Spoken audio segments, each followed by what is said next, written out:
Assalamualaikum warahmatullahi wabarakatuh. Nama saya Rafli Zulfikar, NIM 202200500180 dari kelas SI 22E. Kali ini saya akan menjelaskan bagaimana studi kasus tentang restoran atau rumah makan. Oke, langsung saja.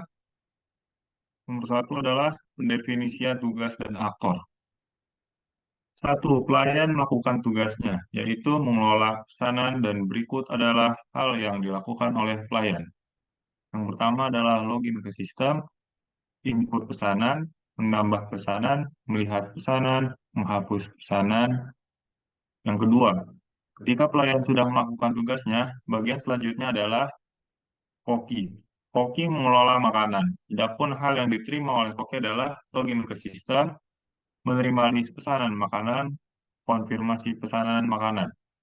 Empat, koki melakukan konfirmasi pesanan yang sudah selesai ke pelayan. Lima, pelayan memberikan makanan yang dipesan.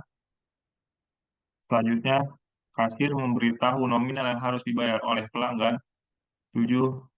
Tugas kasir adalah mengelola pembayaran, menerima pembayaran, mencetak bukti pembayaran. 2. Pendefinisian use case. Login merupakan langkah pertama aktor sebelum melakukan hal yang lainnya. Input pesanan merupakan proses pengelolaan pesanan yang dipesan oleh pelanggan. Menambah pesanan merupakan proses penyimpanan data pesanan yang dipesan oleh pelanggan. Melihat pesanan merupakan proses pelayanan untuk melihat jumlah pesanan. Menghapus pesanan adalah proses yang dapat dilakukan oleh pelayan apabila terjadi kesalahan. Mengelola makanan adalah proses yang dilakukan koki untuk memenuhi tugas yang diberikan oleh pelanggan. Menerima list makanan adalah proses yang diterima koki agar mengetahui makanan apa saja yang harus dibuatkan. Konfirmasi pesanan adalah proses akhir dari koki ketika makanan sudah siap disajikan. Mengelola pembayaran adalah proses kasir dalam melayani pelanggan.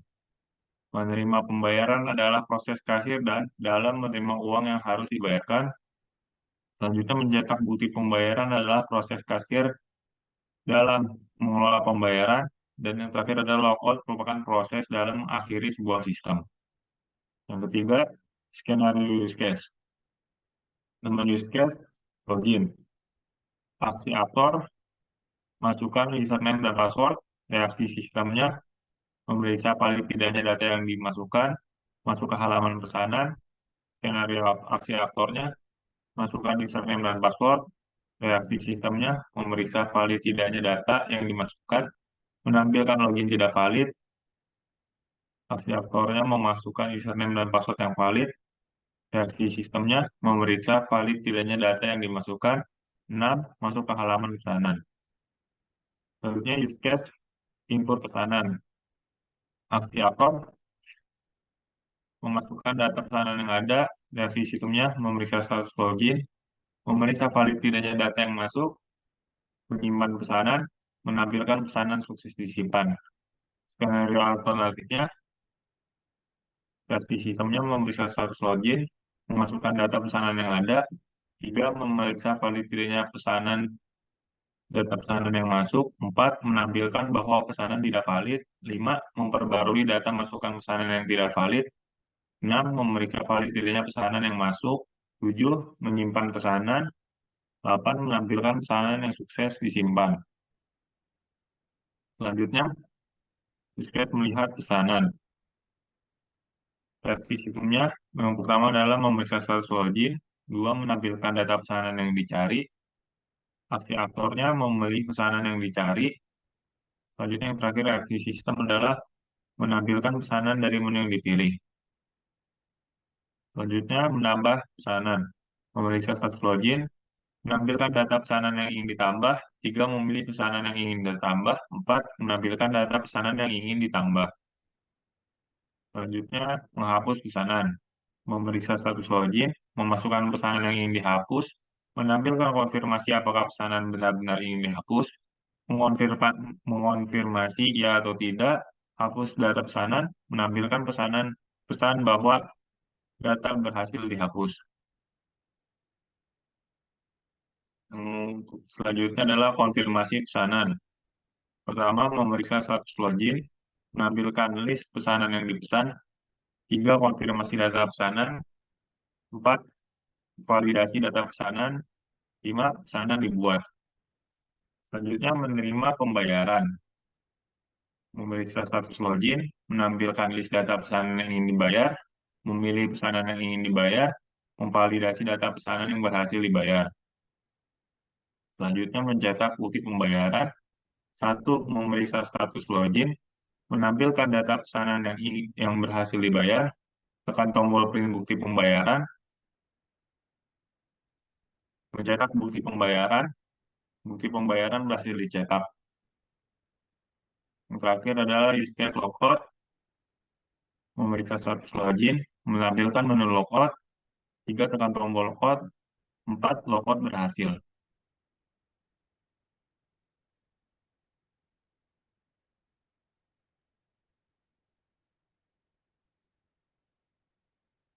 Selanjutnya, cara membuat use case diagram.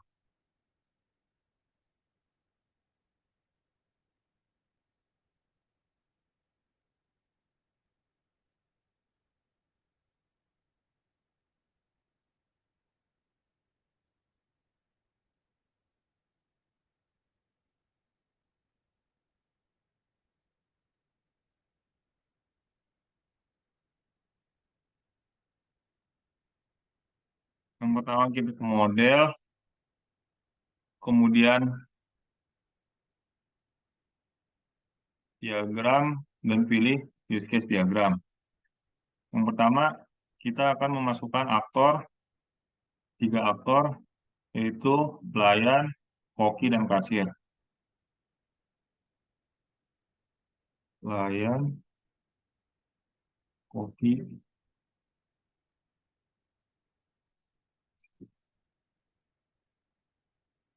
terus kita tambahkan use case-nya. Yang pertama untuk pelayan, yaitu mengelola pesanan.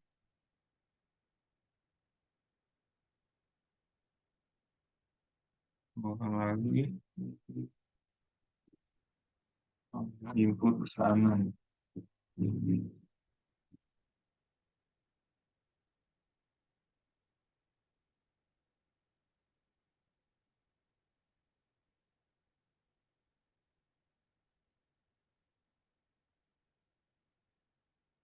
Terus menambah pesanan.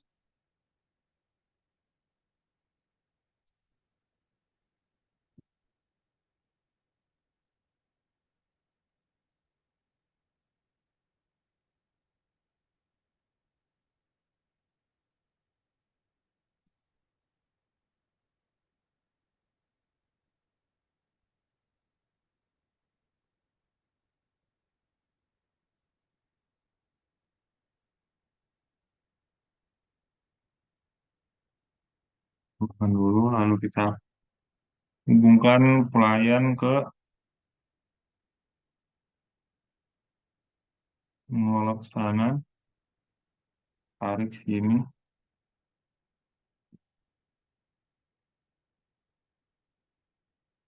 di sini,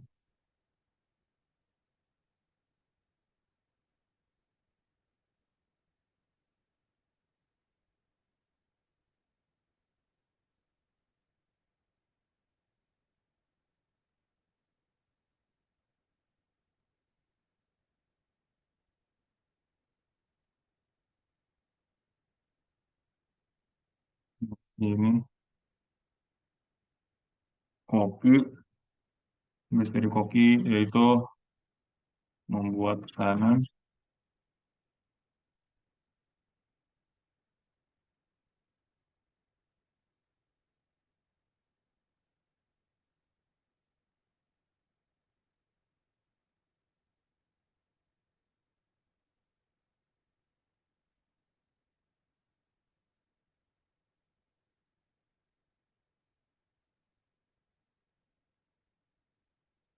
terus kasir, mengelola pembayaran,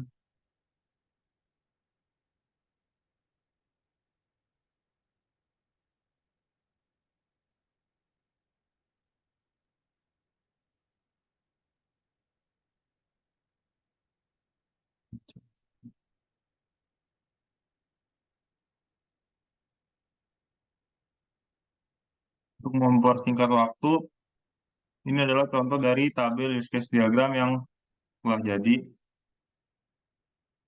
Itu pelayan mengelola pesanan, terus input pesanan, menambah pesanan, melihat pesanan, menghapus pesanan. Yang include ke login, kemudian koki, menerima list pesanan dan konfirmasi pesanan, mengelola makanan, lalu terhubung ke sistem login. Dan yang terakhir kasir, menerima pembayaran, mencetak bukti pembayaran, mengelola pembayaran, dan terhubung ke login. Sekian dari saya. Wassalamualaikum warahmatullahi wabarakatuh.